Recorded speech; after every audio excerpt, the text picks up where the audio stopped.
City Runner. Chapter 1. The Fourth Run.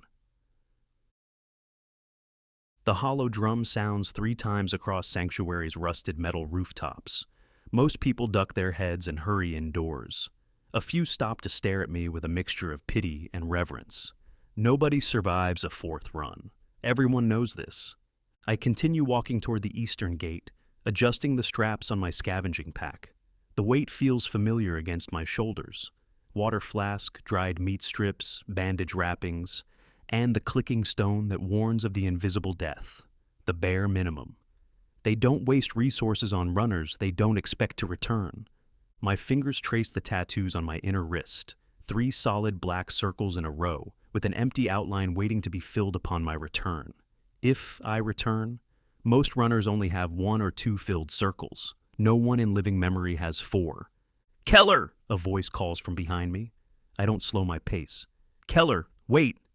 I recognize the voice before I turn. Kira, the settlement's healer. She catches up to me, her breath forming small clouds in the morning chill. The dead season never truly ends anymore. "You don't have to do this," she says, her eyes searching mine for some hint that I might listen this time. I spoke with Elder Peter again. "Your debt to Sanctuary could be considered paid. 3 runs is more than anyone." "We both know that's not how it works," I interrupt, keeping my voice low. The settlement guards watching from their perches don't need to hear this conversation. Nobody gets to just stop being a runner, not unless they're crippled or dead. Kira's shoulders slump slightly.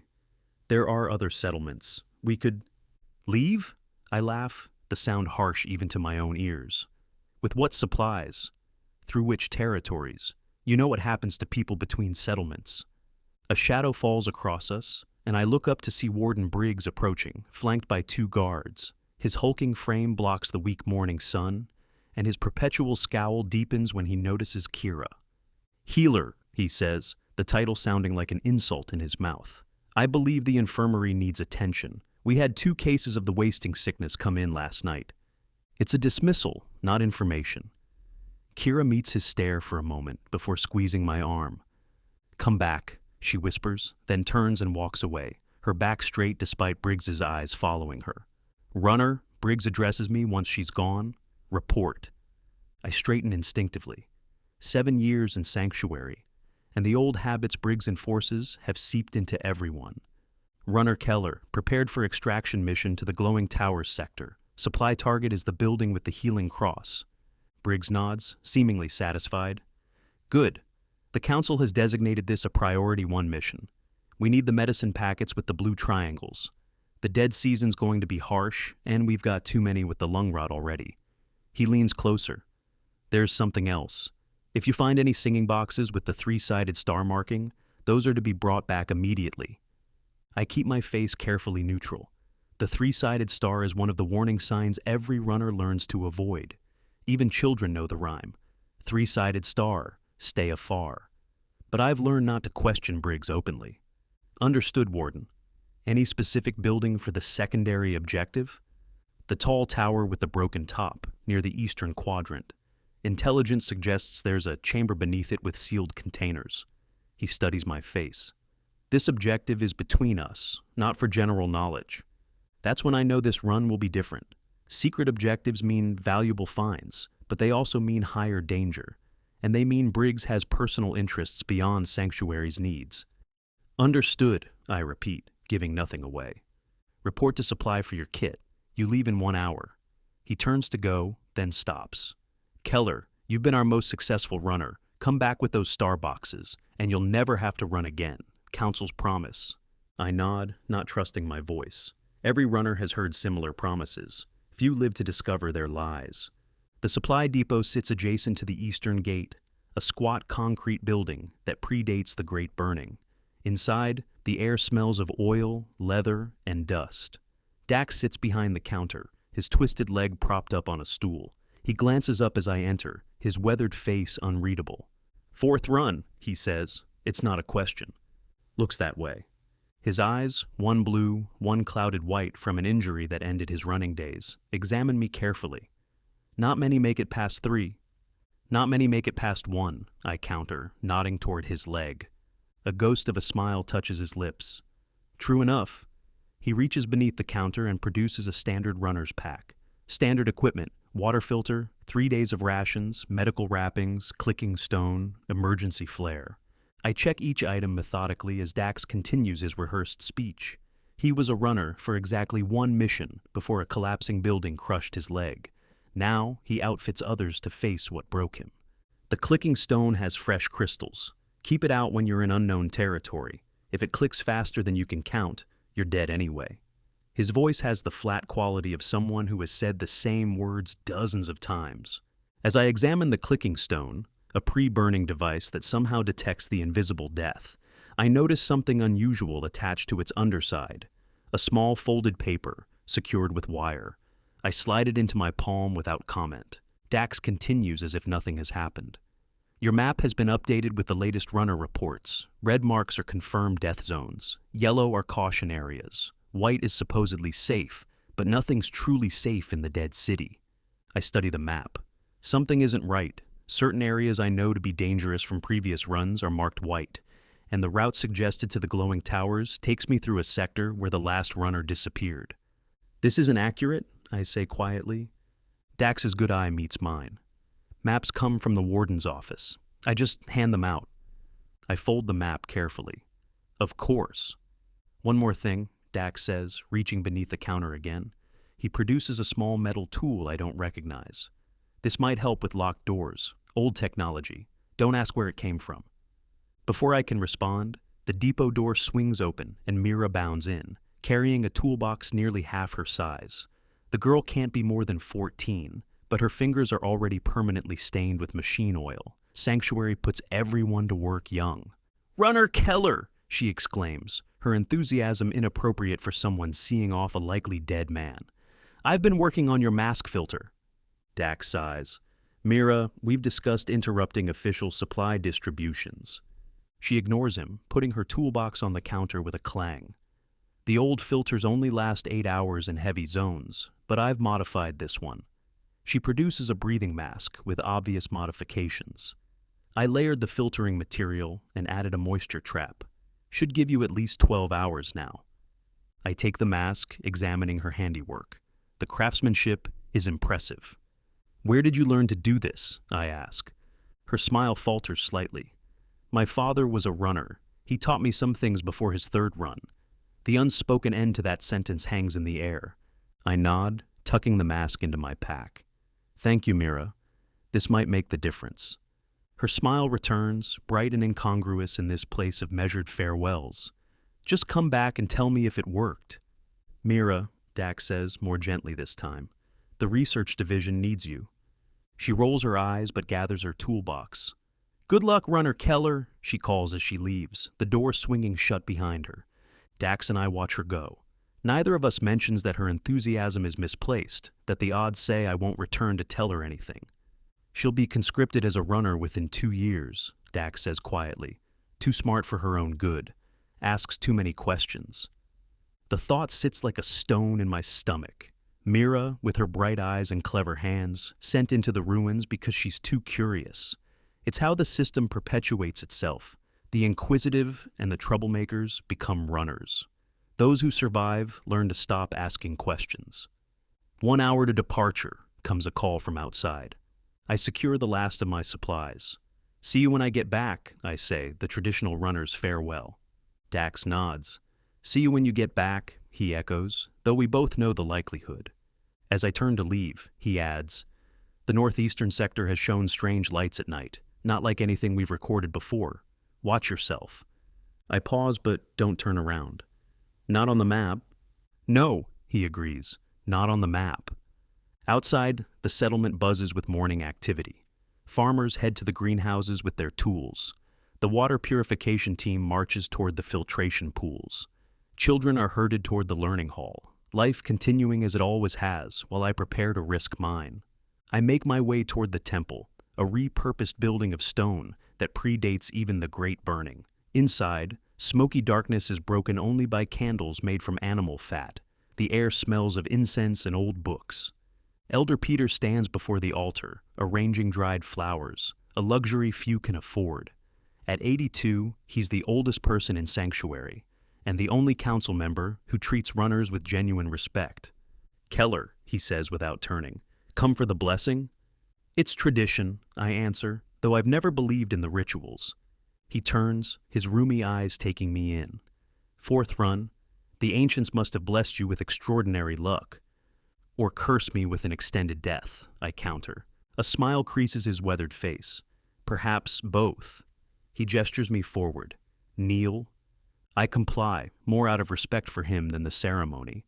Elder Peter is one of the few who remember the stories passed down from those who survived the Great Burning. His grandmother had been a child when the sky caught fire and the world changed forever. He places his gnarled hands on my head.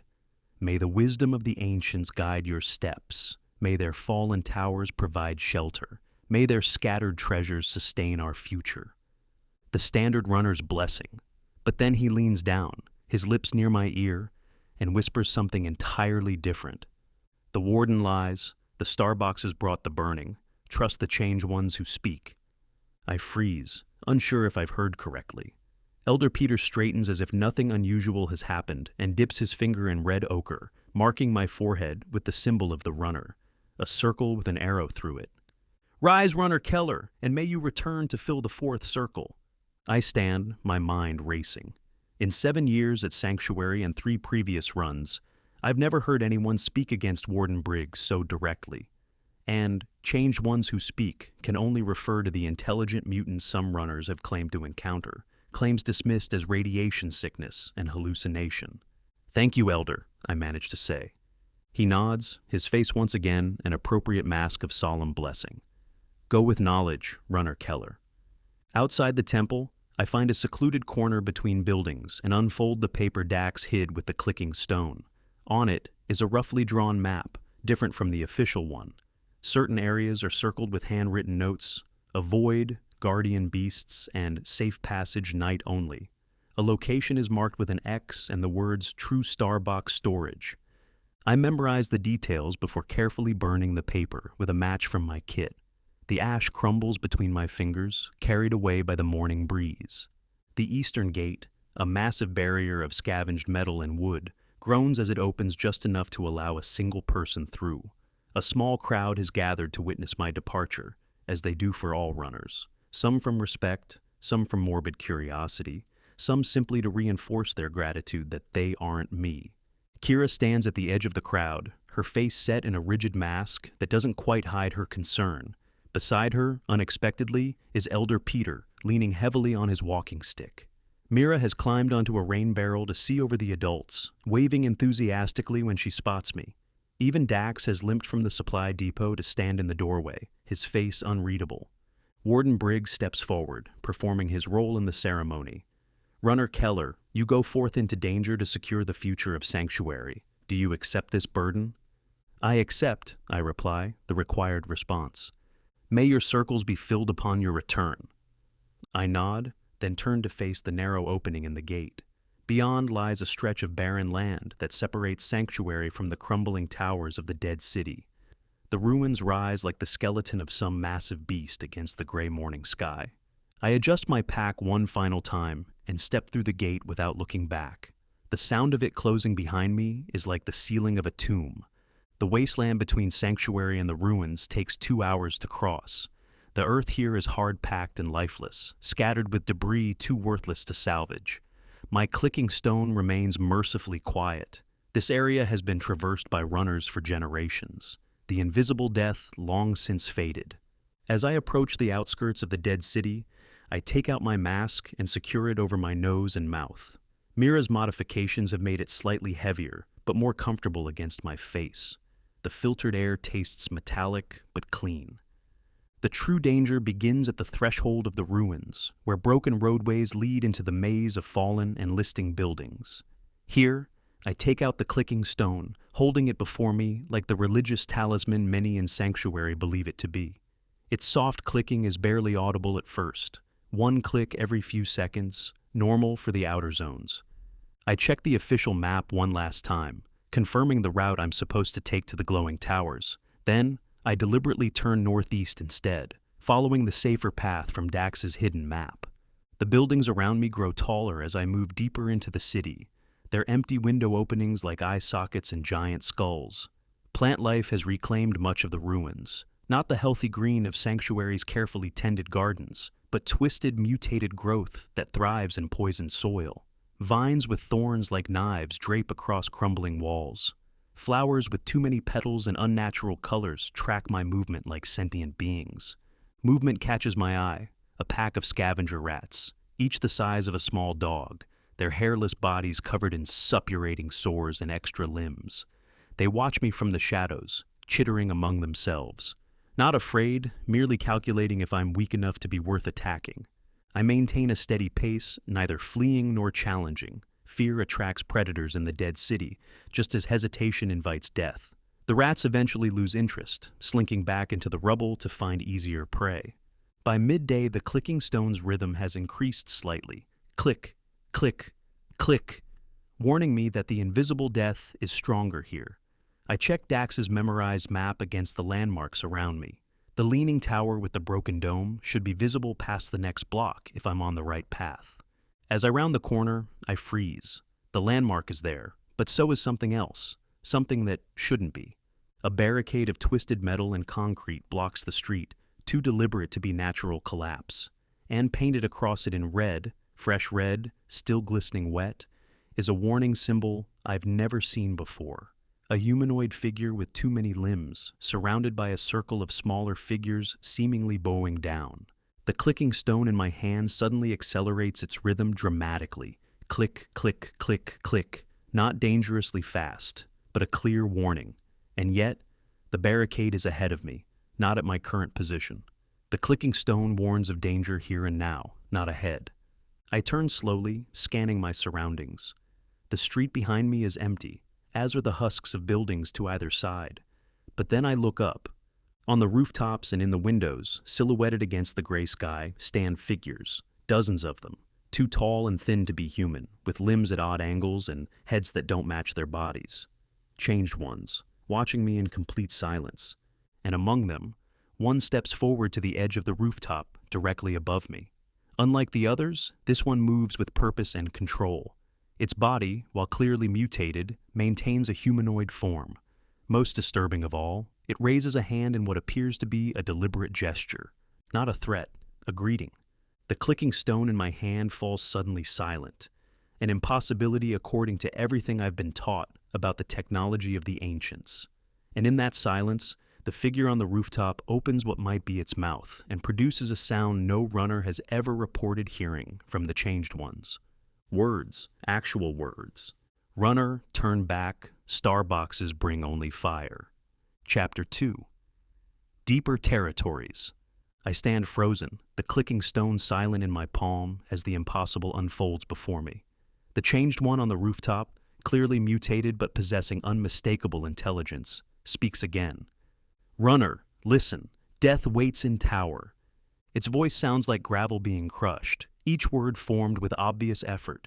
The radiation has warped its vocal cords along with its body, but the meaning is clear enough. Who are you? I manage to ask, my own voice steady despite the hammering of my heart. The figure tilts its misshapen head. Once runner, now whisper. It gestures to the barricade blocking my path. That way brings fire death. Starboxes wake, make burning again. My mind races. A changed one who claims to have been a runner. Who knows about the starboxes? Who warns that they are connected to the Great Burning? Every instinct honed through 3 previous runs tells me to flee, to report back to Sanctuary that the changed ones have evolved beyond what we believe possible. But Elder Peter's words echo in my memory. Trust the changed ones who speak. Why should I believe you? I ask, buying time to assess my options. The figures watching from other rooftops and windows remain motionless, but I can feel their attention fixed on me. Whisper makes a sound that might be a laugh. Could kill. Did not. It reaches into what appears to be a pouch made from scavenged fabric and removes something small and metallic. With surprising dexterity, it tosses the object down to the street before me. I don't approach immediately, wary of a trap. But curiosity overcomes caution. I step forward and pick up a runner's tag, a metal disc stamped with Sanctuary's symbol and an identification number. Even in the dim light, I can make out the markings. Runner 37, dispatched 4 seasons ago. I remember him vaguely, a quiet man named Wren who disappeared on his second run. You were from Sanctuary? I ask, looking back up at Whisper. Different place, same purpose. Whisper points to the northeast. Safe path there. Come, if want truth. With that, Whisper retreats from the edge of the roof. The other figures likewise withdraw, melting into the shadows of the ruined buildings until the street is empty once more. Only then does my clicking stone resume its soft rhythm. Click, click, click, measuring the invisible death that saturates this place. I'm left with an impossible choice. Return to Sanctuary with news that would either brand me a madman or, worse, be believed and spark a new fear of the Changed Ones. Continue on my assigned path to retrieve medical supplies and the mysterious star boxes, now warned that they might be more dangerous than even I suspected. Or follow Whisper into unknown territory on nothing more than cryptic warnings and the odd endorsement of Elder Peter. The medical supplies, at least, cannot be abandoned. The people of Sanctuary need them to survive the coming cold season. That much of my mission remains clear. I check my map again, looking for alternate routes to the building with the healing cross symbol. There's a path through the western quadrant that would avoid the glowing towers entirely. It's longer and passes through territory marked as moderately dangerous, but it might allow me to complete the primary objective while avoiding whatever threat Whisper warned against. Decision made, I turn west, leaving the barricade and its ominous warning symbol behind. The clicking stone in my hand maintains its steady rhythm as I navigate through the maze of fallen buildings and overgrown streets. The dead city seems more active than usual, skittering movements in peripheral vision, distant sounds that might be animal calls, or the groaning of unstable structures, or something else entirely. By late afternoon, the gray daylight begins to fade. No runner with any sense travels the ruins after dark if they can avoid it. The most dangerous predators emerge at night, and the shifting shadows make navigation treacherous. I need shelter, somewhere defensible where I can rest until morning. A crumbling building that might once have been a small tower offers possibilities. Its ground floor is mostly intact with only 2 entrances, a defensive advantage. I clear debris from a corner room, checking carefully for signs of animal nests or unstable ceiling sections. Experience has taught me the best temporary shelters are elevated but not too high, with multiple exit options but limited entry points. As I set up camp, I examine the runner's tag Whisper gave me. The metal is scratched but mostly uncorroded, confirming it hasn't been in the elements long. Runner 37-Ren- had been given up for dead over a year ago. Had he somehow survived to become one of the Changed Ones? Or had Whisper simply found his tag among remains? The implications are troubling. If radiation can transform humans into beings like Whisper, while leaving their intelligence intact, what does that suggest about our understanding of the Changed Ones? Are they merely animals mutated beyond recognition, as Sanctuary teaches, or something else entirely? I secure the entrances with tripwires fashioned from scavenged materials, not enough to stop a determined intruder, but sufficient to warn me if something tries to enter during the night. Then, I spread my bedroll in the corner, furthest from any windows, and prepare a cold meal from my rations. No fires in the dead city. The light attracts attention. As darkness falls completely, I take inventory of my supplies. Water for 3 more days if I'm careful. Food for the same. The clicking stone continues its steady rhythm. The background radiation here is present but not immediately dangerous. Mira's modified mask has performed well. The filter's still clean enough for at least another day. Sleep comes fitfully, interrupted by distant howls and the occasional crash of collapsing structures. Each time I wake, I check the clicking stone. Its steady rhythm is almost comforting in its consistency. Until midnight, when it stops completely. The sudden silence jolts me fully awake. I hold the device to my ear, shaking it gently. Nothing. Either it's malfunctioned, catastrophic on a run, or something is interfering with it. Neither option is reassuring. A soft scraping sound from the doorway sets me reaching for my knife. One of my tripwires vibrates slightly in the darkness. Something is out there. "Runner," comes a now familiar gravelly voice. "Time short, must speak." Whisper. Somehow it has tracked me despite my deliberate choice to go in the opposite direction from where it pointed. "How did you find me?" I ask, knife still ready. Follow scent. All runners smell same. Settlement soap. Such a mundane explanation for what seemed supernatural tracking abilities. I should have considered that the changed ones might have enhanced senses. What do you want? Show truth. Starbox is already taken. Warden men came before. This revelation sends ice through my veins. Briggs sent others before me. When? 2 days. 4 men, not runners, soldiers, take boxes to settlement. If true, this changes everything. Briggs specifically assigned me to retrieve these star boxes, claiming they were still in the ruins. If his men already recovered them, why send me to a location where they no longer exist? The answer seems obvious. He never expected me to return from this run. Why are you telling me this? I ask, suspicion heavy in my voice. Star boxes wake. Make burning again. Kill all. Change ones, settlement people, animals, all. Whisper's misshapen form shifts in the doorway. Changed ones remember. Settlement people forget. We teach, you learn, then stop fire. The grandiose claim should sound ridiculous, but something in Whisper's certainty gives me pause. The changed ones remember what settlement people have forgotten. Is that possible? Could generations living in the radiation have given them knowledge we've lost?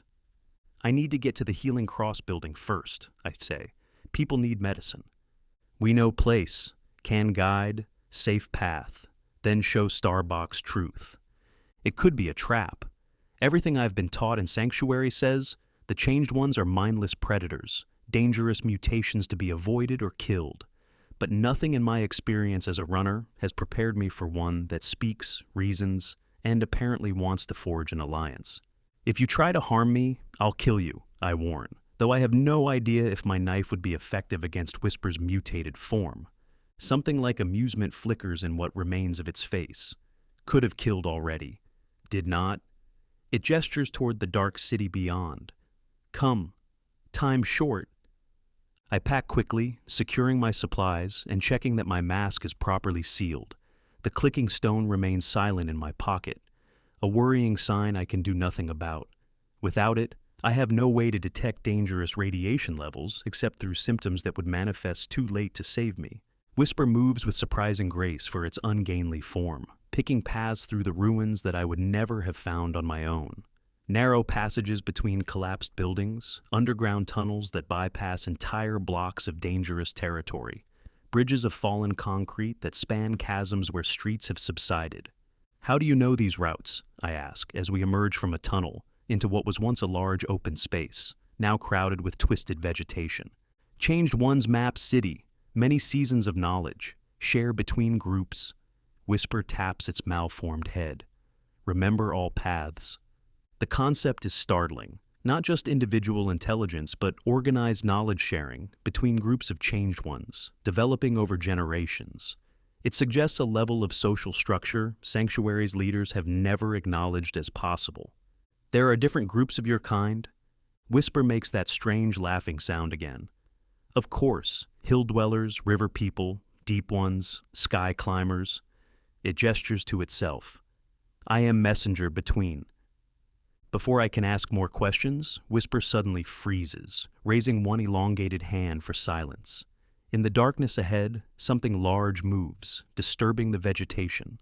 The sound of heavy breathing and the crack of breaking concrete suggest whatever it is weighs considerably more than a human. Guardian beast, Whisper whispers. Very dangerous. No move. I comply, hardly daring to breathe, as an enormous shape lumbers across our path about 50 meters ahead. In the darkness, I can make out only its general form, quadrupedal but asymmetrical, with what appears to be bony protrusions along its spine. It pauses, turning what must be its head in our direction, nostrils flaring.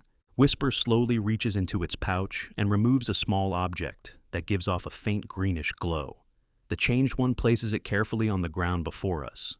The beast snorts once, then continues on its way, disappearing into the ruins. What was that? I ask when I'm certain it's gone. The creature, and that thing you used. Guardian beasts hunt by sensing heat and death energy. Glowstone masks both.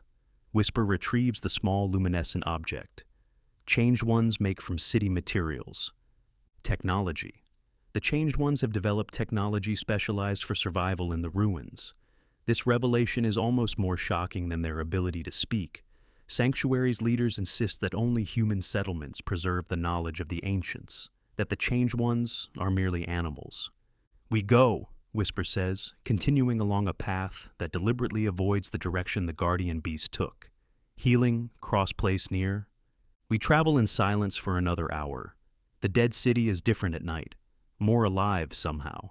Bioluminescent plants cast eerie glows across broken walls. Strange insects with too many wings flutter between them. In the distance, I occasionally glimpse other large shapes moving with purpose through the ruins.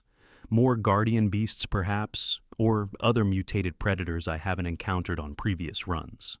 Finally, Whisper gestures toward a squat building with a faded red cross still visible above its entrance. Healing place, medicine inside. "You're not coming in?" I ask, surprised that after all this, Whisper would simply leave me here. Changed Ones not welcome in ancient places? Bad memories? It points upward. Watch from high. Call if danger. With that cryptic statement, Whisper scales the wall of an adjacent building with disturbing ease, finger-like appendages finding purchase in crevices too small for human hands. Left alone, I approach the medical building cautiously. The entrance is partially blocked by fallen debris, but there's enough space to squeeze through. Inside, my light reveals a reception area covered in dust and decay. Centuries-old furniture has largely disintegrated, leaving only metal frames and springs. According to the official map, the medicine storage should be in the building's interior. I move carefully, testing each step before committing my weight. The floor seems solid enough, though water damage has warped the tiles in several places. A corridor leads deeper into the building, past rooms filled with rusted examination, tables, and equipment I don't recognize. The air grows more stale and carries the musty scent of undisturbed decay, a good sign. If others had recently scavenged here, the dust would be disturbed. At the corridor's end stands a heavy metal door marked with symbols indicating restricted access. These doors often protected the most valuable resources in ancient buildings. It's ajar by a few centimeters, unusual but not unheard of after centuries of gradual structural shifting. I push it open slowly, wincing at the grinding screech of metal on metal. The room beyond is smaller than I expected, but lined with shelves. And on those shelves, miraculously preserved by the sealed environment, are dozens of containers with medical symbols. The clicking stone in my pocket suddenly resumes its rhythm, startlingly fast, click, click, click, click. Warning of moderate radiation. Something in this room is emitting the invisible death, but the medical supplies are too valuable to abandon. Working quickly, I examine the containers, looking for the blue triangle markings Briggs specified. I find them on a shelf near the back, small white boxes with faded blue symbols, their contents rattling softly when moved. I pack as many as I can fit into my bag, along with other containers that might be useful based on symbols I recognize from Kira's infirmary. As I turn to leave, my light catches something unexpected. A small safe in the corner, its door hanging open. Inside is nothing but dust and a folded piece of paper that has somehow survived the centuries. Curiosity compels me to take it, tucking it securely into an inner pocket. The clicking stone's rhythm accelerates as I approach a particular shelf, so I give it wide berth. Whatever is causing the radiation can stay here. When I emerge from the building, the eastern sky shows the first hints of approaching dawn. Good timing. Traveling during daylight is generally safer, despite increased visibility to predators. Whisper descends from its perch with that same unnatural agility. "Found healing things?" it asks. I nod, patting my now bulging pack. "Yes, enough to help many in Sanctuary." "Good. Now come see Starbuck's truth." Here again is my choice. Return to Sanctuary with the medicine, fulfilling at least part of my mission, or continue with Whisper to learn whatever truth it believes is so important. "How far to this truth?" I ask. "Half-day walk, underground place, ancient knowledge. Half a day there, half a day back, plus whatever time is needed at the location itself. It would mean returning to Sanctuary at least a day later than expected. Not that runners have strict return schedules. The dangers of the dead city make precise timing impossible. But every extra day increases the chance of never returning at all. Yet Elder Peter's warning about the star boxes echoes in my mind. If Briggs has already retrieved them, and they truly are dangerous in the way both Whisper and the Elder suggest, returning to Sanctuary might mean walking into a greater danger than anything in the ruins. I'll come, I decide, but I need to rest first, and eat. Whisper nods, gesturing to a partially intact building nearby. Safe place there, I watch. The Changed One takes up position on a broken wall as I settle into a defensible corner of the suggested building. Despite my intention to remain vigilant, exhaustion from the night's journey overcomes me. I drift into uneasy sleep, fragments of dreams mixing memories of Sanctuary with new images of Whisper and guardian beasts and star boxes that glow with deadly light. I wake to full daylight and the sensation of being watched. My hand moves to my knife before I register that it's Whisper, crouched at a respectful distance. Slept long, it observes. Humans need much rest. How long do Changed Ones sleep? I ask, curious despite myself as I check my supplies and prepare a small meal. 2 hours, sometimes 3. Too long sleep means predators find. Evolution, or mutation, has adapted them to the dangers of the ruins far better than my unchanged human body. I wonder how many other advantages Whisper's kind have developed over the generations. You said you were once a runner, I say between bites of preserved meat. From what settlement? A long silence follows. Then, place called Haven. South many days. Sent to find ancient weapon to fight other settlements. Found Starbox instead. Learned truth as change began. The change happened to you during your lifetime? You weren't born this way? All Changed Ones were once something else. Slow change for some, fast for others. Depends on death energy strength. This contradicts everything Sanctuary teaches about the Changed Ones, that they are animals mutated over generations by ambient radiation, not transformed humans. If Whisper is telling the truth, the implications are staggering. Any of us could become like them, given enough exposure. And you maintain your memories? Your self? Mine changes last. Some lose mind completely, become beasts. Others keep thinking, keep knowledge. Whisper taps its chest. I remember being human, remember family, remember mission. Purpose changed when truth learned. I finish my meal in silence, trying to process this information. The Changed Ones are not separate from us. They are us, transformed. Those with enough mental resilience retain their humanity despite physical mutation. Those without become the mindless predators runners are taught to fear. We should go, I say finally, packing my remaining supplies. Show me this truth about the star boxes.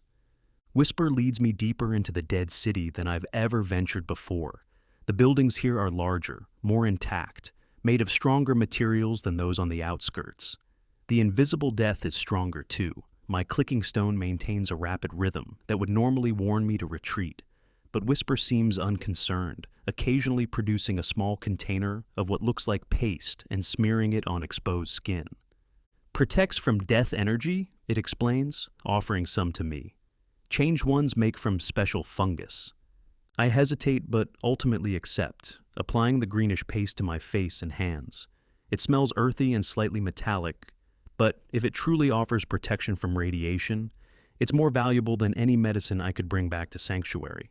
By midday, we reach what appears to be a massive crater, its edges collapsing into a depression at least a kilometer across.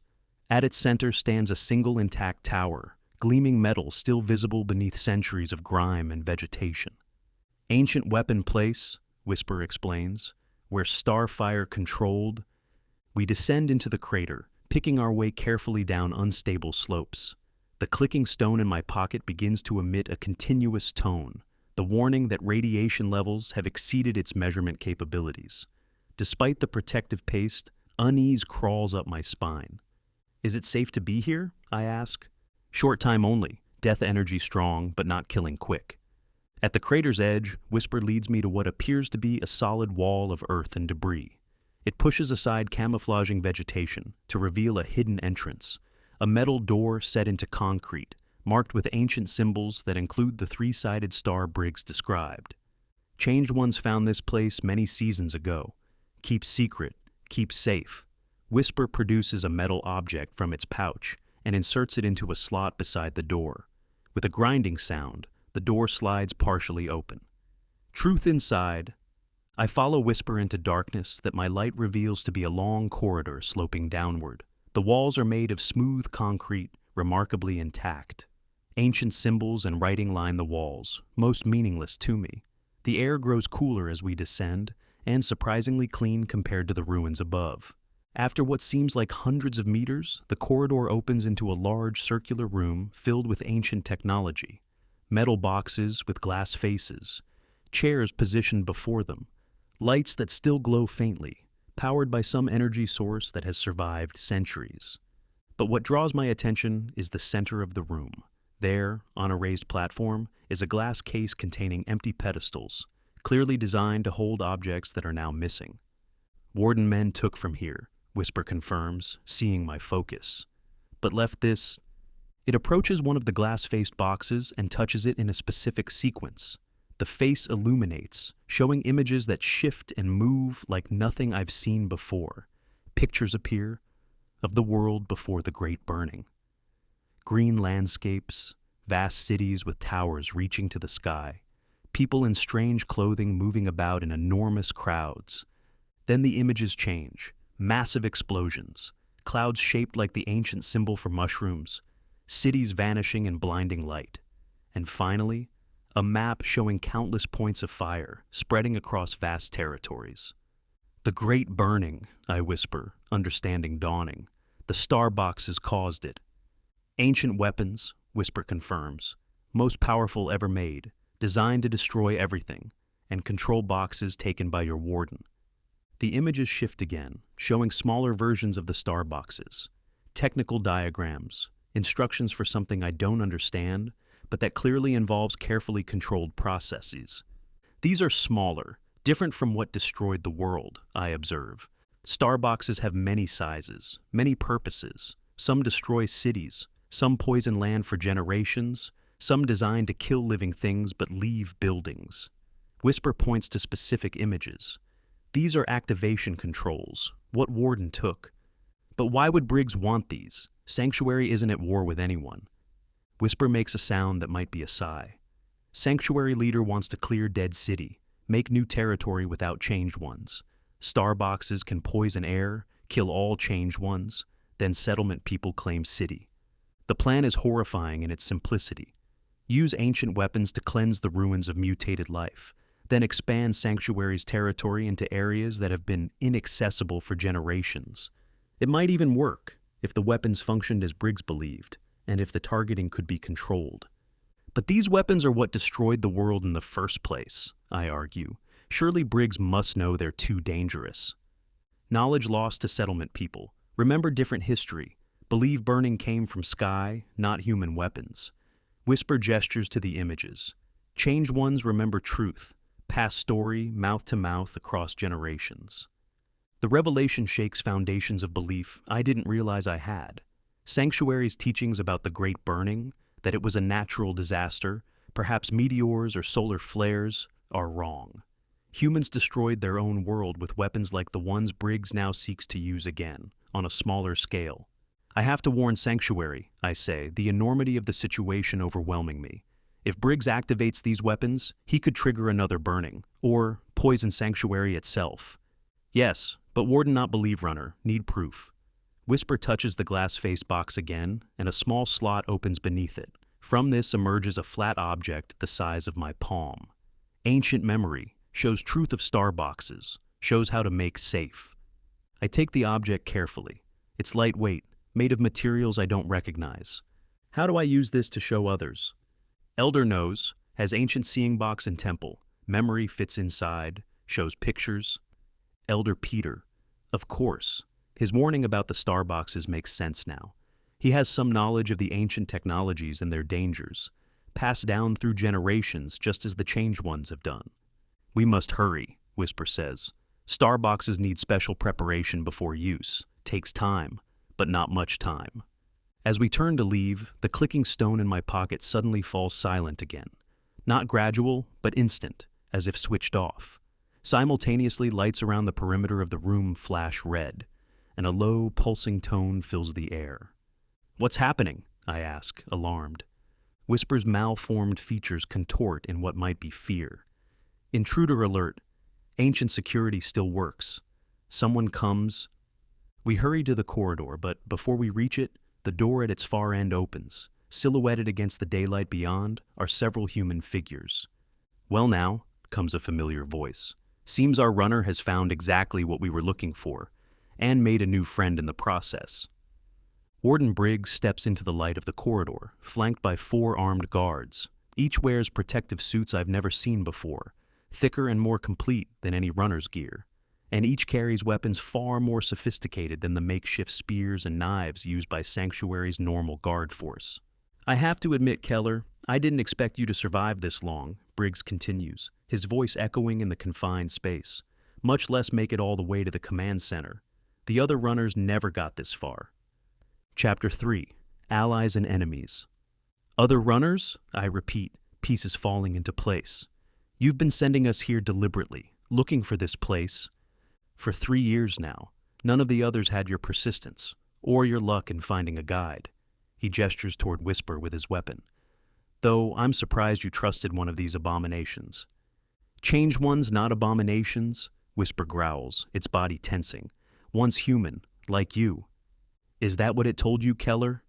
Briggs laughs, the sound harsh and without humor. "That these freaks are just humans with a few extra limbs? They're corruptions. Pollution of the human genome. Living evidence of our failure to protect what's ours." He steps forward, his guards moving with him into practiced formation. "I see you found the historical records. Fascinating, aren't they? The power our ancestors wielded, the ability to reshape the world to their will." "They destroyed everything," I say, the ancient memory clutched tightly in my hand. "The star boxes brought the great burning." "They made mistakes," Briggs acknowledges with a casual wave. "Used too much power, targeted too broadly. We've learned from their errors. The activation controls we recovered will allow for precise application." Targeted cleansing. "You'll kill everything in the dead city," I realize aloud. "Not just the changed ones, all the life that's adapted to this place. And after the radiation dissipates, we'll expand. Sanctuary will grow beyond its walls for the first time in generations. We'll reclaim what was taken from humanity." His voice takes on a fervent quality. "It's our birthright, Keller, these ruins, this technology, the future." Whisper shifts slightly beside me, moving into a stance that suggests it's preparing to either fight or flee. The guards notice, raising their weapons. "Don't move, freak," one of them warns. "Warden wrong," Whisper says, addressing me rather than Briggs. "Starboxes cannot be controlled so easily. Ancient warnings clear. Small use leads to bigger fire. Always." "Enough," Briggs snaps. "Keller, you've served your purpose by confirming this facility exists. Now, hand over whatever you took from the terminal and step away from that thing." I weigh my options, none of them good. The corridor offers no cover, no path of escape past Briggs and his guards. Whisper might know another way out of this underground facility, but has given no indication of one. "If I give you this," I say, holding up the ancient memory, "what happens to me and to Whisper?" Briggs's smile doesn't reach his eyes. "You return to Sanctuary as the first runner to complete 4 runs. A hero, given a position of respect in the new world we're building. And Whisper? That thing doesn't leave here alive. Surely you understand that we can't allow one of them to know about this facility, about our plans. Like you couldn't allow the other runners to return and tell what they found," I conclude. "How many, Briggs? How many runners have you sent here knowing they'd never come back?" His expression hardens. "Sacrifices for the greater good. Sanctuary's future is worth more than a few expendable runners." In that moment, my decision crystallizes. Whatever Briggs is planning, it's built on lies and the deaths of people like me, people Sanctuary deemed less valuable than others. And if Whisper and the ancient records are correct, his plan risks catastrophe on an unimaginable scale. "No," I say simply, closing my fist around the ancient memory. "I won't help you destroy everything all over again." Briggs sighs, a performance of regret that doesn't mask the cold calculation in his eyes. "Then you die here with your mutant friend, a tragic loss on your 4th run, just as everyone expected." He gestures to his guards. "Kill them both. Retrieve the data core." As the guards raise their weapons, Whisper suddenly emits a high-pitched whistle that echoes painfully off the corridor walls. Before the guards can fire, the lights throughout the facility flicker and die, plunging us into absolute darkness. I feel Whisper's hand close around my arm. "Run!" it hisses in my ear. "No another way." In the darkness, we move. Behind us, confusion erupts among Briggs and his guards, shouts, the sound of weapons firing blindly, curses as they stumble into each other. Whisper guides me unerringly through the blackness, its mutation-enhanced senses unhampered by the lack of light. We turn away from the corridor, moving deeper into the facility through a smaller passage I hadn't noticed before. "Changed ones learn all paths," Whisper explains as we hurry through the darkness. "Always have escape route." The sound of pursuit grows behind us, lights bobbing in the darkness, voices calling orders. Briggs won't give up easily. "How did you do that?" I ask as we run. "The lights." Ancient Place has emergency systems. Changed ones learn to trigger, study ancient methods many seasons. The passage slopes upward, then turns sharply. Ahead, I can see faint light. Another exit, camouflaged like the first, but leading to a different part of the crater. "Almost out," Whisper says, "then call for help." "Help? From who?" Before Whisper can answer, a shot rings out behind us. Something hot grazes my shoulder. Not a bullet, but some kind of energy weapon I've never encountered before. Ancient technology, preserved and repurposed by Briggs. "Down!" Whisper pushes me roughly aside as more shots illuminate the passage in brief, blinding flashes. We reach the exit, a half-collapsed opening barely large enough to squeeze through. Whisper's mutated form struggles to fit, its broader shoulders and unusual proportions making what should be an easy passage difficult. "Go," it urges me. "Take ancient memory to Elder. Show truth." "Not without you," I insist, trying to help pull Whisper through the narrow gap. More shots strike around us, sending fragments of concrete flying. One hits Whisper in the back, and a horrible smell of burning flesh fills the air. The Changed One makes a sound of pain, but continues pushing forward, finally breaking free of the constriction. Outside, we find ourselves on the far side of the crater, partially concealed by overgrown vegetation. Whisper is wounded, a smoking hole in its back oozing thick dark fluid. Despite this, it raises its head and emits another whistling call, longer, more complex than the one inside. "What are you doing?" I ask, trying to support Whisper's weight as we move away from the exit.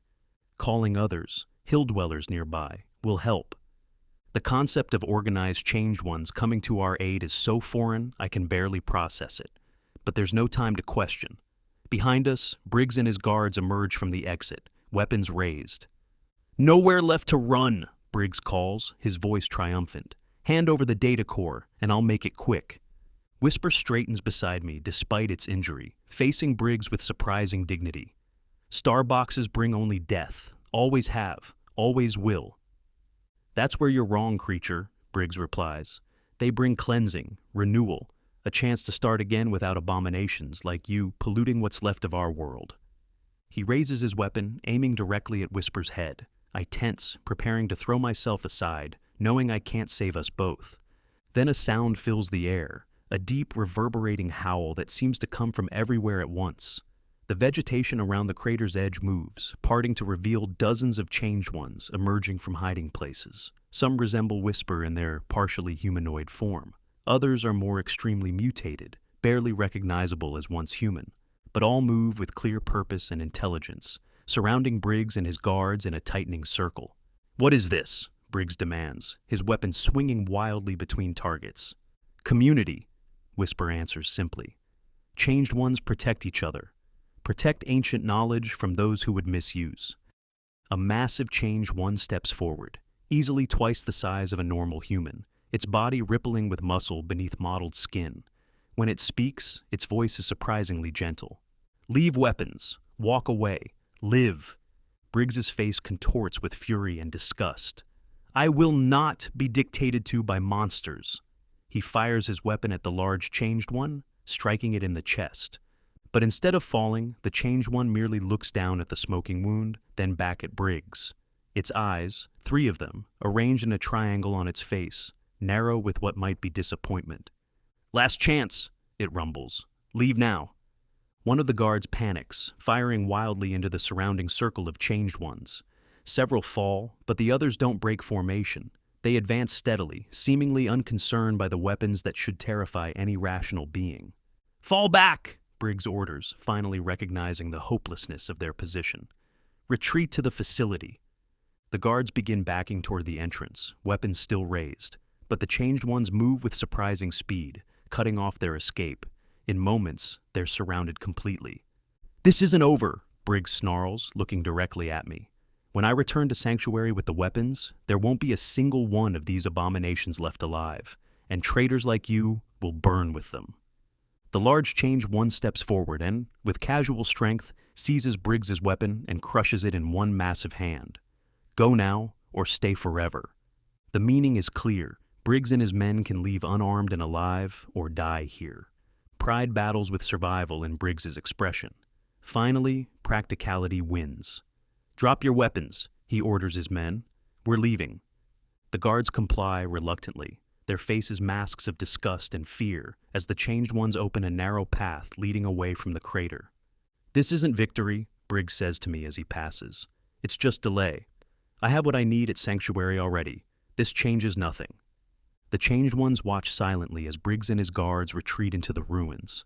Only when they're out of sight does Whisper slump against me, its wound clearly sapping its strength. "Must hurry," it says, voice weaker than before. "Warden returns to settlement. We'll activate star boxes soon." The large changed one approaches, examining Whisper's injury with gentle fingers. "Bad wound. Need healing." "No time," Whisper insists. "Runner must warn settlement people. Show truth."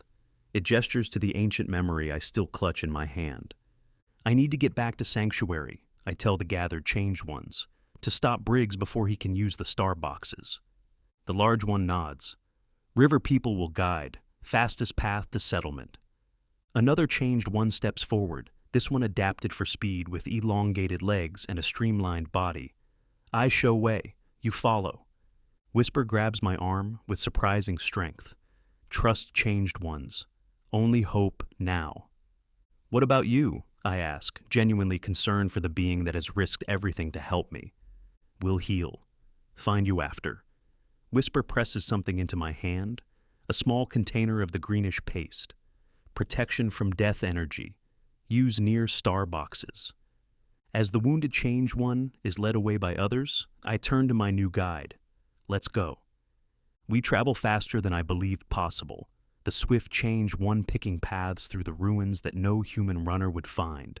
It moves with absolute confidence, navigating hazards that would stop me for hours. When we encounter radiation zones, it indicates for me to apply more of Whisper's protective paste. When dangerous creatures approach, it produces sounds that seem to ward them off. By nightfall, we've covered ground that would normally take 2 days of careful travel. The walls of Sanctuary are visible in the distance, illuminated by the settlement's perimeter lights.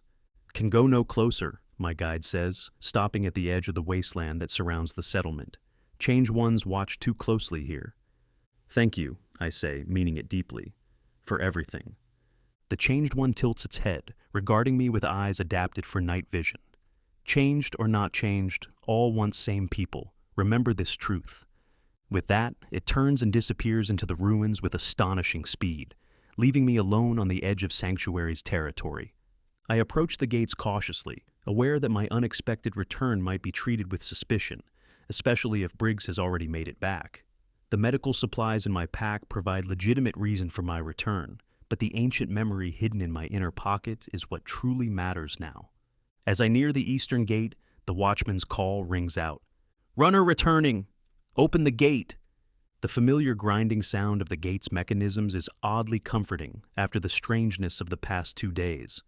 I straighten my back, trying to look like a runner who has simply completed his mission, not one carrying knowledge that could shatter Sanctuary's foundation of beliefs.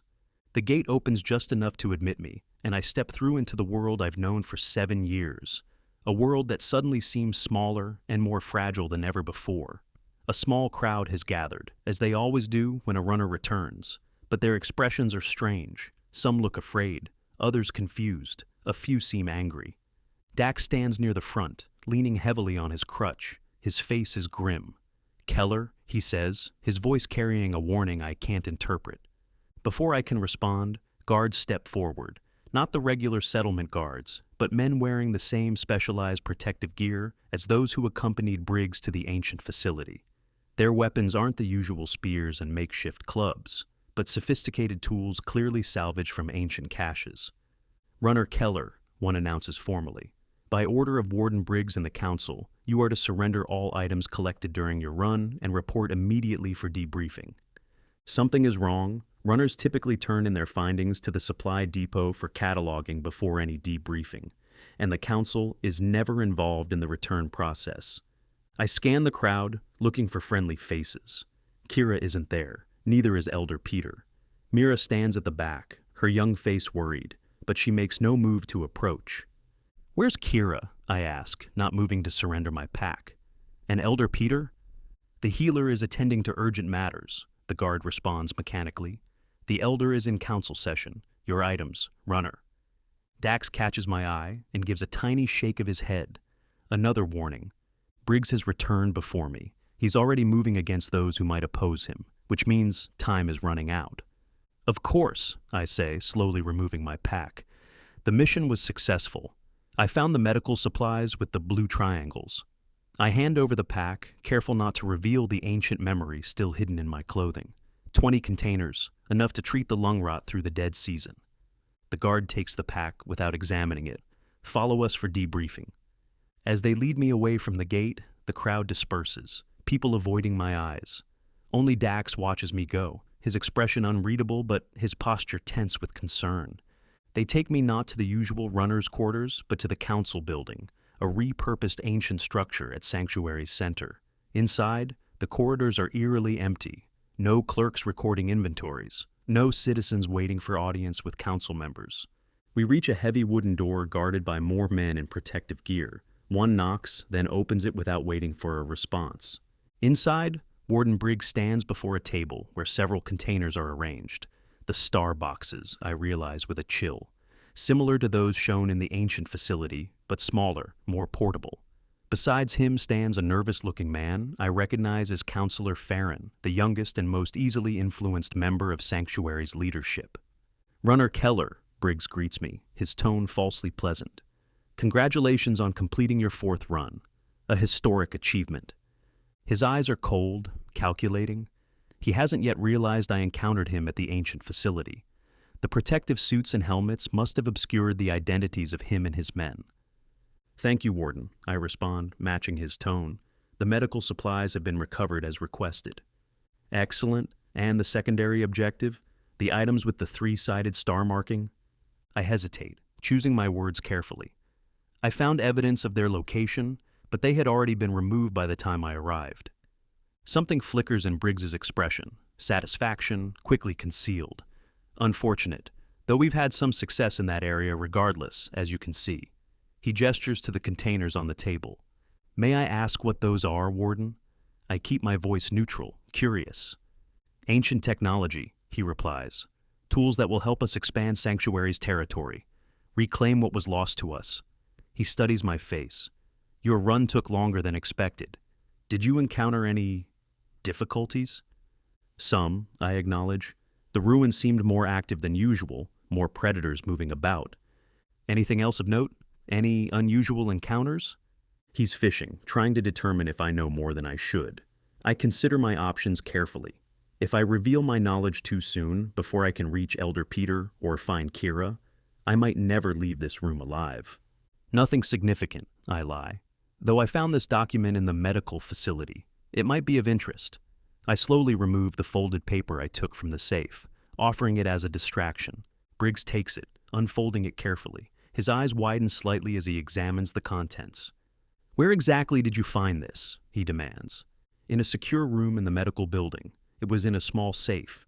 He turns to Counselor Farron. "These are partial activation sequences, similar to what we already discovered, but with additional details." His voice takes on an excited edge. "This could help solve our targeting problem." The counselor looks uncomfortable. "Warden, perhaps we should discuss this with the full council before proceeding." "The council has already granted me operational authority," Briggs dismisses him. "This merely accelerates our timeline." He turns back to me. "You've done Sanctuary a great service, Runner Keller, one that will be remembered." The way he says it sends ice through my veins. Not a promise of reward, but of martyrdom. I won't leave this room alive if he has his way. I'm honored to serve, I respond, mind racing for a way out. When will the council announce this new initiative to expand our territory? Soon, Briggs says vaguely. First, we need to conduct preliminary clearance operations. I understand. I glance around the room, noting the positions of the guards, 2 at the door behind me, 1 near Briggs. Hard odds, but not impossible if I can create a distraction. Will other runners be involved in these operations? That won't be necessary. Briggs turns away, focusing on the star boxes. In fact, the runner program will be significantly restructured once our expansion begins. Eliminated, he means. Once the weapons activate and the dead city is cleansed, there will be no need for runners to risk the ruins for supplies, and no witnesses to what was destroyed. Of course, I say, taking a careful step backward. Will that be all, Warden? I should report to medical for radiation screening after my run. Briggs gives a small nod to the guard nearest him. Actually, there's one more matter to address. The guard moves toward me, hand reaching for his weapon, but before he can draw it, the door behind me bursts open. Mira stands there, breathless. Warden, emergency at the east gate. Changed ones attacking. Briggs straightens, instantly alert. How many? Dozens! Mira exclaims, eyes wide with convincing fear. The guards say they've never seen so many together. It's a lie. I know it immediately. The changed ones wouldn't attack Sanctuary directly, but Briggs doesn't know that. Secure those containers, he orders the guards. Counselor, remain here. I'll handle this. He strides toward the door, pausing to look at me. Bring the runner. If this is some kind of coordinated attack, I want to know if he's involved. As we move through the corridors, Mira falls in beside me, whispering urgently. Kira and Elder Peter sent me. They're hiding in the old storage tunnels. Something's wrong. Briggs has taken control of the council, declared some kind of emergency powers. It's worse than that, I whisper back. He's planning to use ancient weapons to destroy everything in the dead city. We need to stop him. We reach the courtyard outside, where confusion reigns. Guards run toward the eastern wall, while citizens hurry to their homes, responding to emergency protocols. In the chaos, Mira tugs my arm, pulling me toward a narrow alley between buildings. This way, quickly! I follow her, ducking into shadows as more of Briggs's specially equipped guards rush past. She leads me to a small storehouse and pulls aside empty crates to reveal a trap door. Down here, the old water tunnels. They connect to the storage area where Kira and the Elder are waiting. I descend into darkness, Mira following and carefully replacing the trapdoor above us. A faint light glows ahead, a carefully shielded lantern illuminating a low tunnel reinforced with ancient materials.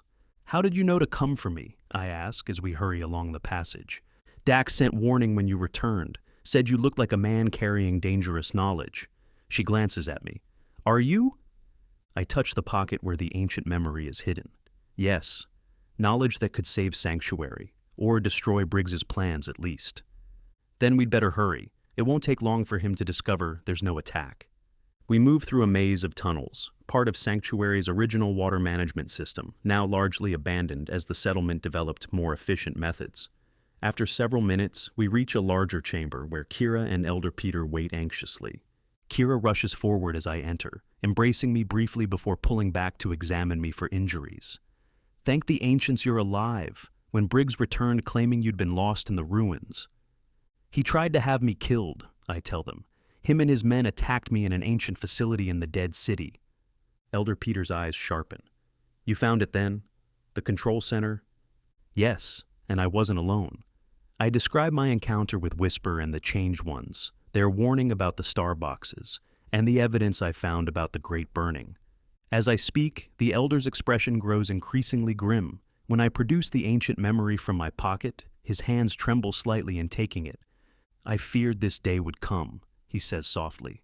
My grandmother spoke of the ancient weapons, how they burned the world once and could do so again. Whisper said you have a device that can read this, I say, indicating the memory. The Elder nods. Hidden in my quarters, a seeing box passed down through generations. He turns to Mira. Can you retrieve it without being seen? The girl nods confidently. The guards are all focused on the eastern wall. I can slip in and out through the kitchen passages. Go quickly, he tells her. We haven't much time. As Mira departs, Kira examines the protective paste still visible on my skin. What is this substance? Something the change ones make. They say it provides protection from radiation. I offer her the small container Whisper gave me. It might help us if we need to approach the star boxes. She takes it carefully. If what you say is true, Briggs has been working toward this for years, sending runners to their deaths, searching for ancient weapons, manipulating the council, building his special guard force. But why, I ask? Why risk everything on weapons that destroyed the world once already? Power, Elder Peter says simply. Sanctuary has existed on the edge of survival for generations. Our resources dwindle. Our territory cannot expand because of the invisible death in the ruins. Briggs believes the weapons can solve both problems, eliminate the change ones, and clear land for expansion. But the weapons won't just affect the change ones, I argue. They'll destroy everything, the adapted plants, the new animals, even the pockets of recovery where radiation has faded naturally. Briggs doesn't care about balance or recovery, Kira says bitterly. He wants dominion, control, a sanctuary built in his image. And the council supports this? Elder Peter shakes his head. Not willingly. 3 members are under house arrest, including myself, though they don't yet know I've escaped. Counselor Farron has been convinced or coerced. The others are being pressured.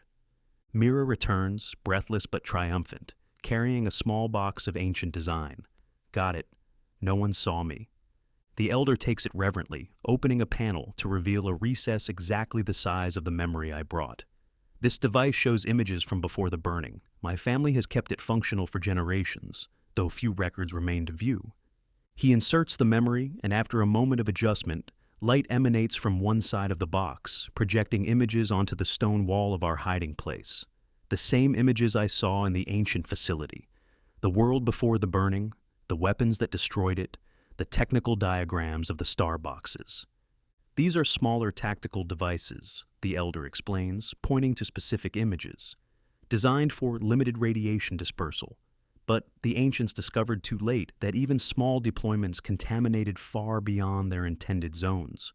The invisible death spread on wind and water, poisoning lands far from the target areas. That's what Whisper warned about, I say, that Briggs can't control the weapons as precisely as he believes. Exactly. The elder manipulates the device, revealing more detailed technical information. According to this, even a single activation would poison water sources for hundreds of kilometers. Sanctuary itself would be contaminated within days. Then Briggs would destroy us all, Kira whispers. We need to stop him, I say. But how? He has armed guards, council support, and control of the settlement. We need to show everyone the truth, Mira suggests. If people saw these images, understood the danger, that would take too long, Kira counters. Briggs is preparing to activate the weapons now. Elder Peter studies the technical diagrams with intense focus. There's another option. The weapons require specific activation sequences, complex patterns that prevent accidental detonation. If we could alter the control mechanisms, render them inoperable. I could do it, Mira says, surprising us all. I understand ancient technology better than anyone except the research division leaders. If I could access the star boxes, I might be able to disable them. It's too dangerous, Kira protests. Briggs has them heavily guarded. But he needs to move them to an elevated position for deployment, the elder notes, pointing to details in the projected images. According to this, the devices must be positioned at height, with clear dispersal paths for maximum effectiveness. The bell tower, I realize. It's the highest point in Sanctuary, and it's isolated enough for his men to work without drawing immediate attention. That's where he'll take them, the elder agrees, perhaps within hours. A plan begins to form in my mind, dangerous, desperate, but possibly our only chance. If we can intercept them during transport, before they reach the tower, Mira might have a chance to sabotage the activation mechanisms. We'd need a distraction, Kira says, catching on quickly, something to draw away most of the guards. And we'd need help, I add. We can't do this alone. Dax, Mira suggests. He has access to all supply areas, including weapons storage, and he hates Briggs for what happened to his leg on that run. The greenhouse workers might help too, Kira adds. They've been suspicious of Briggs's special guards for months. Elder Peter nods slowly. I can rally those council members not yet under arrest. Not all have been corrupted or intimidated. We don't have much time, I warn. Once Briggs realizes there's no attack at the East Gate, he'll accelerate his plans. Then we move now, the Elder decides. Mira, find Dax and have him gather whatever weapons he can discreetly distribute. Kira, speak to the greenhouse workers and anyone else you trust. I'll contact the loyal council members through my aides. What about you? Kira asks me. I think of Whisper, of the changed ones who risked everything to help me, of the truth they preserved through generations of mutation and adaptation. I'm going back to the East Gate, I decide. Briggs isn't entirely wrong. There are changed ones nearby, but they're not attacking. They're waiting to help. Kira's eyes widen. You're going to bring them into Sanctuary? Not all of them, just enough to help us stop Briggs. I meet her gaze steadily. They were human once. Some still are, in all the ways that matter, and they understand the star boxes better than we do. Elder Peter places a gnarled hand on my shoulder. Go carefully, Runner Keller. Generations of fear won't be easily overcome. I know, but we need their help, and afterward, maybe we can begin to build something different, something better than walls and fear. We separate, each with our assigned tasks, united by the knowledge that Sanctuary's future, perhaps the future of whatever remains of humanity, depends on our success. As I slip through shadow-darkened alleys toward the Eastern Gate, I think of Whisper's words. Changed or not changed, all once same people. Perhaps that truth, as much as stopping Briggs's weapons, is what Sanctuary truly needs to survive. Chapter 4. New Territories. The maintenance door in Sanctuary's eastern wall is almost invisible in the darkness. I enter the code Dax provided years ago, praying it still works despite Briggs's recent security measures. The lock clicks open, and I slip through into the wasteland beyond. The chill night air carries the acrid scent of the dead city. I move swiftly across open ground, keeping low until I reach the cover of the outer ruins. Only then do I risk calling out. Whisper? Anyone from the hill dwellers? I need help. Silence answers me. I wait, anxiety building with each passing minute. Briggs will soon discover Mira's deception about the attack. The star boxes could be moved to the bell tower at any moment. A faint clicking sound comes from above. I look up to see a silhouette perched on a broken wall, the swift-changed one who guided me back to Sanctuary earlier. Runner returns. It says, Why? Warden preparing star boxes now, inside Sanctuary. Need your help to stop him. The changed one studies me with eyes adapted for darkness. Humans kill changed ones on sight. Why help? Because Whisper was right. The star boxes will destroy everything, Sanctuary included. Some of us understand this now. Please, there's no time. The changed one disappears without responding. I wait, fighting the urge to return to Sanctuary alone. Minutes later, movement in the shadows reveals not one changed one returning, but three. One is massive with armor-like skin. Another moves with liquid grace, its form seemingly flowing rather than walking. The third is smaller, almost child-sized, with oversized eyes that gleam with intelligence. Whisper injured but healing, the armored one says, its voice rumbling like distant thunder. Sent us instead. I am Stone. Can you help stop the star boxes? I ask. We have allies inside Sanctuary, but Briggs has guards and weapons. Changed ones no star boxes. The flowing one responds, its voice oddly musical. Can disable, make safe. The small one steps forward. I am Spark, good with ancient things. Can stop fire death if reach boxes. Hope rises in my chest. Thank you, but I need to warn you. Most people in Sanctuary have never seen changed ones except as enemies. There will be fear, maybe violence. Always risk, Stone acknowledges. Worth risk to stop burning. I lead them back to the maintenance door, every sense alert for Briggs's patrols. Once inside, we keep to shadows, using service passages Mira showed me earlier.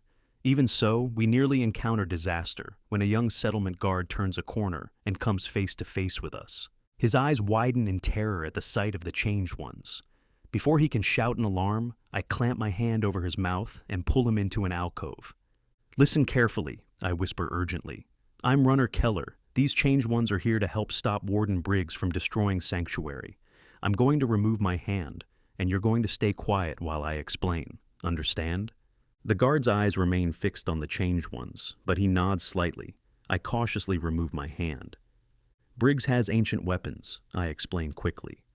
The same kind that caused the Great Burning. He plans to use them tonight, thinking they'll only affect the dead city. But they'll poison Sanctuary too.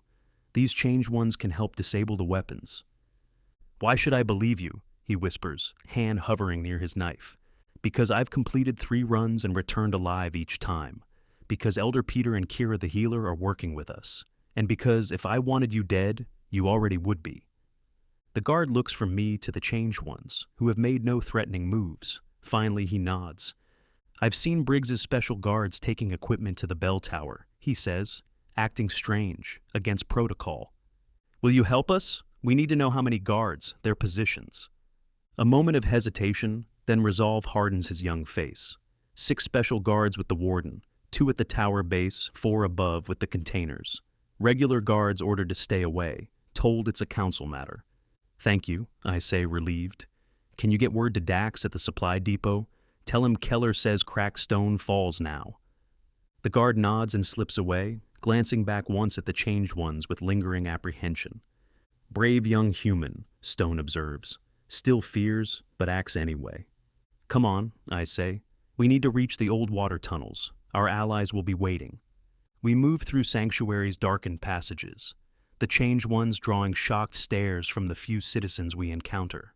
Word of strange visitors spreads quickly, but the settlement-wide confusion Briggs created with his false emergency works in our favor. People aren't sure what's happening or whom to believe. In the underground chamber, Kira, Elder Peter, and Mira wait with a small group of trusted allies. Their eyes widen at the appearance of the changed ones, but Elder Peter steps forward without hesitation. Welcome to Sanctuary, he says formally. I am Elder Peter. We thank you for your help. Stone inclines its massive head. Elder Human has wisdom, can see beyond form to purpose. Whisper told us you would come, I explained to my Sanctuary allies. This is Stone, and the others are... I gesture to the flowing one, and the small one with large eyes. Stream, says the flowing one. Spark, adds the small one, moving immediately to examine the ancient memory projector with obvious fascination. Spark understands the star boxes, I tell the others, can help disable them. Kira approaches cautiously, her healer's eyes studying the changed ones with professional interest. You were all human once? All changed ones were something before, Stream confirms, its liquid form rippling. Some remember, some forget, but all same life beneath. Dax has gathered 20 volunteers, Mira reports. Greenhouse workers, mechanics, a few guards who distrust Briggs. They're positioned near the bell tower, waiting for the signal. And I've spoken with 3 council members who were unaware of Briggs's true plans, Elder Peter adds. They've agreed to call an emergency session to revoke his authority, but only if we can provide proof of the danger. I gesture to the memory projector. That's our proof, but we need to stop the star boxes first, before he can activate them. Spark, who has been examining the technical diagrams still projected on the wall, makes a chirping sound to get our attention. Star boxes have fail-stop, it explains, pointing to specific components in the diagram.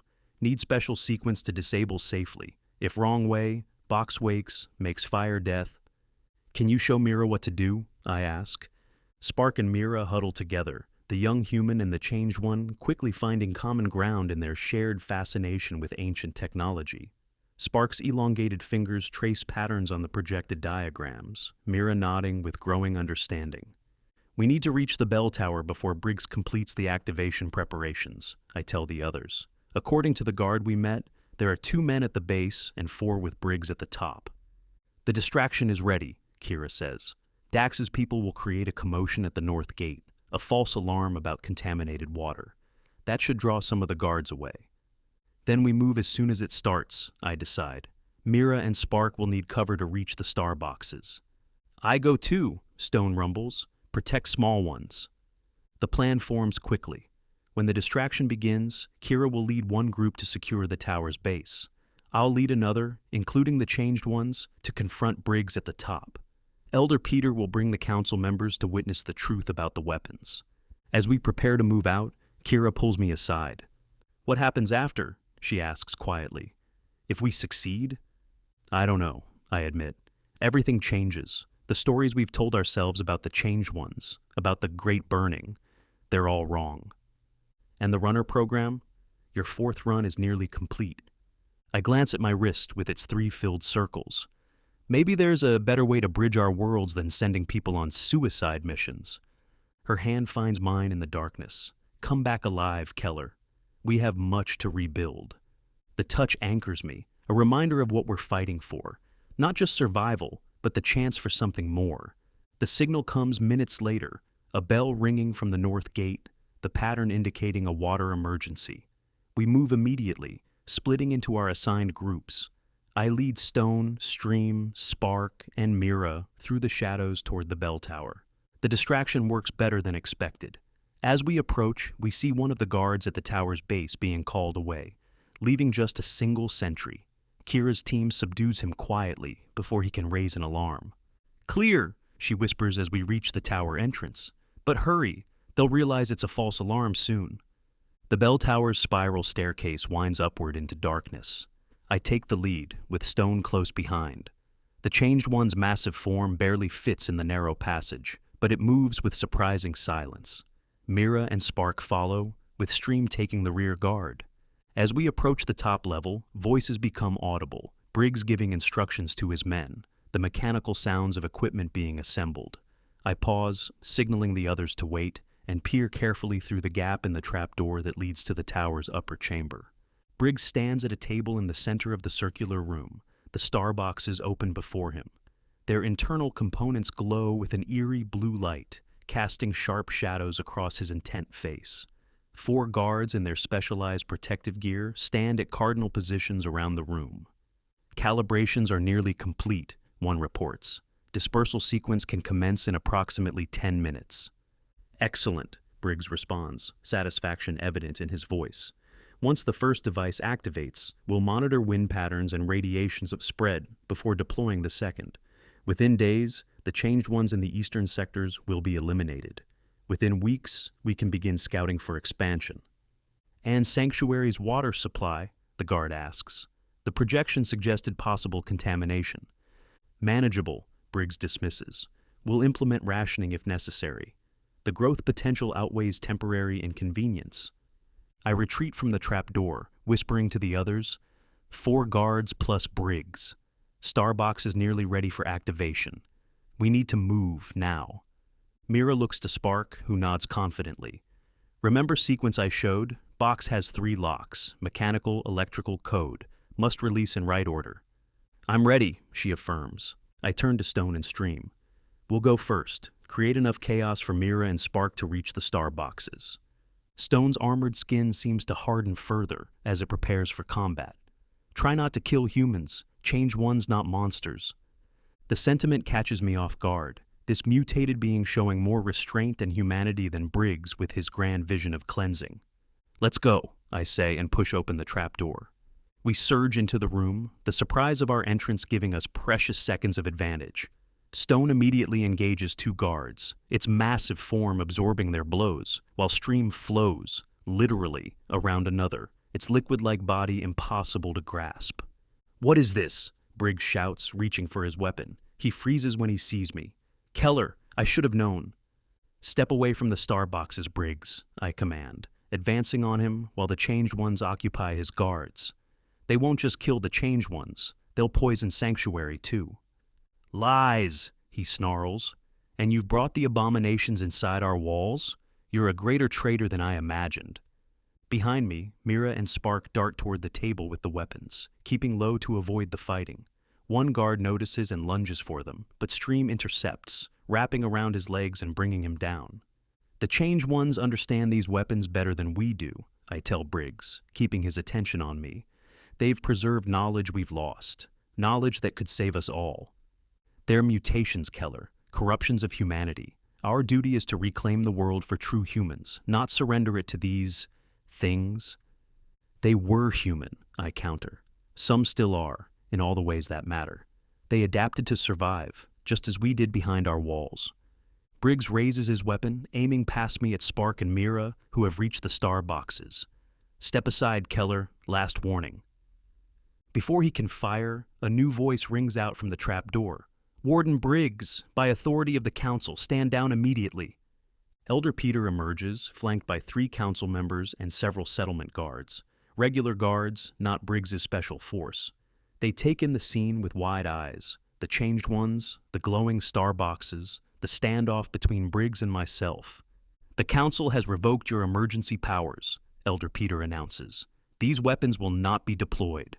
Briggs laughs, a harsh sound devoid of humor. You're too late. The activation sequence has already begun. He gestures to the star boxes, where a rhythmic pulsing has increased in frequency. In minutes, the first dispersal will commence. Mira, I call, not taking my eyes from Briggs. Working on it, she responds, her voice tight with concentration. Beside her, Spark's elongated fingers move with blurring speed across the starbox components, disassembling sections and rewiring others. You're all fools, Briggs says, his weapon still raised. These weapons are our birthright. The power of the ancients, returned to rebuild humanity's dominion. The ancients destroyed themselves with these weapons, Elder Peter counters, as you would destroy us. Anger contorts Briggs's features. I'm saving us, expanding our territory, ensuring our future. Almost got it, Mira calls, her voice strained. Briggs swings his weapon toward her. No! Several things happen at once. I lunge for Briggs as he fires. Stone moves with impossible speed for its size, interposing its massive body between the weapon and Mira. The energy blast strikes the changed one's armored hide, leaving a smoking crater but not penetrating. I collide with Briggs, sending us both crashing to the floor. His weapon skitters away as we grapple. Despite his size advantage, my runner's reflexes give me the edge. I pin him, pressing my forearm against his throat. Enough, I tell him, my voice steady despite the rage coursing through me. It's over. Behind me, a high-pitched whine emanates from the star boxes, rising, intensifying. Too late, Briggs gasps, triumph in his eyes. Once initiated, the sequence can't be stopped. The cleansing begins. Done! Mira shouts suddenly. The whine cuts off abruptly, replaced by a series of mechanical clicks as components disengage. Spark makes a chirping sound of satisfaction. Starbox sleeping now, Deathfire contained. The silence that follows is profound. Council members and guards stare at the changed ones with expressions ranging from fear to wonder. Stone stands stoically, despite its wound. Stream has resumed a more humanoid form, though still rippling occasionally. Spark continues tinkering with the deactivated weapons, ensuring they remain dormant. Impossible, Briggs whispers, the fight draining from him. The ancients designed them to be unstoppable once activated. Changed ones study ancient things many seasons, Spark explains, not looking up from its work. Learn secrets, pass knowledge. The council members approach cautiously, examining the disabled weapons. One turns to Elder Peter. These truly caused the Great Burning, not meteors or solar flares as our histories claim? Human weapons destroyed human world, Stone rumbles. Truth forgotten by settlements, remembered by changed ones. As settlement guards secure Briggs and his men, Kira arrives with Dax and the rest of our allies. The room becomes crowded with people trying to understand what they're witnessing. Changed ones and humans working together. Ancient weapons rendered harmless. Generations of teaching revealed as incomplete or wrong. What happens now? Kira asks, coming to stand beside me. Elder Peter answers, his voice carrying the weight of authority and history. Now we learn. From each other, from the past, from our mistakes. He turns to the changed ones. Will your people teach us what they remember of the ancient world, of how to survive in the poisoned lands? Stone inclines its massive head. Changed ones share knowledge. Humans share shelter, tools. Together, perhaps, build new thing. An alliance, I suggest, between Sanctuary and the Changed One's territories. More than alliance, Stream's musical voice ripples. Recognition, that all once same people, different now, but still same beneath. In the days that follow, Sanctuary experiences transformation more profound than any since its founding. Briggs and his loyalists are confined, awaiting judgment for their actions. The star boxes are completely dismantled under Spark's guidance, their power sources repurposed for beneficial technology.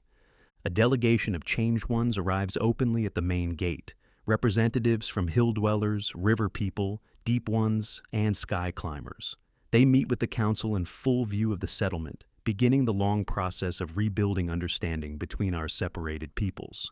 I stand at the eastern wall, watching as runners, volunteers now, properly equipped and trained, prepare for a mission into the dead city. Not to scavenge blindly, but to map safe routes between Sanctuary and the Changed Ones' territories, to establish outposts for future cooperation. Kira joins me, her hand finding mine. The Council approved your proposal, official envoy to the Changed Ones, the first of its kind.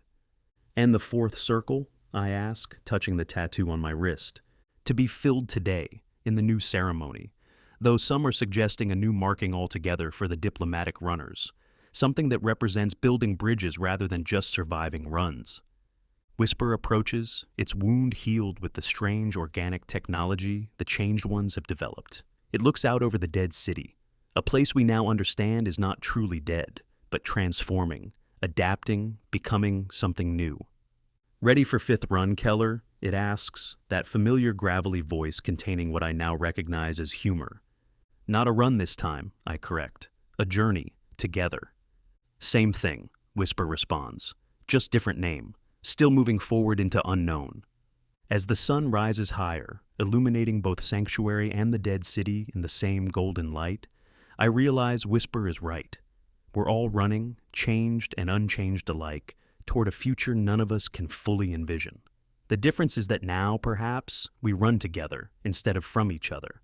I look down at my wrist, at the 3 filled circles, and the empty 4th outline waiting to be completed. Beyond it, there's unmarked skin, space for more circles, more journeys, more possibilities than the limited future I once resigned myself to accepting.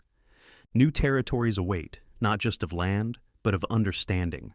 And for the first time since becoming a runner, I find myself eager to explore them.